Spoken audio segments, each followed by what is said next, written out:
Most of the adults that I was around as a child were extremely passive aggressive. Um, I'm realizing that now simply because I have the language for it. Um, but when I was a child, maybe 10, 11 years old, I was taken away from my mother due to SA, and it was actually like 1990.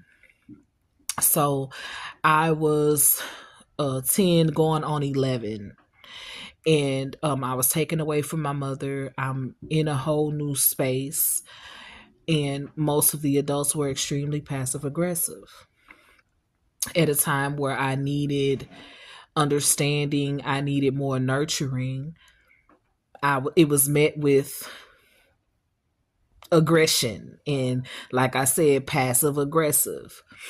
um I know that we were all learning, we were all trying to figure things out, but like I said, as I'm learning to navigate through my life, as I'm learning to unpack, as I'm learning to love myself, and I have the language for what I experienced, most of the adults were extremely passive aggressive. Um, and what I've also learned is that turned me into a people pleaser. On Up until recently, I've like had to set boundaries with different people, even my children.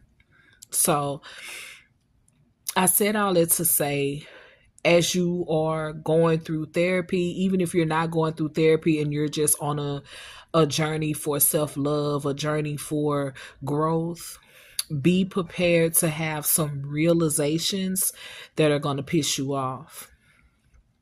They're going to piss you off. But what you also have to do is move forward. We can't stay stuck in the past.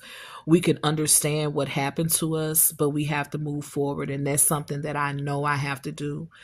Um, but sometimes I do go into these rants, and I'll discuss a lot of things. I'll talk about a lot of things that happened to me as a child, and it's from anger. It truly comes from an angry place, but I do recognize that I have to move forward and that I have to let go in order to grow. So I just wanted to share that with you. If you're on the same journey that I'm on, you are not alone, and we're going to make it, friend. So that is my good night message. Y'all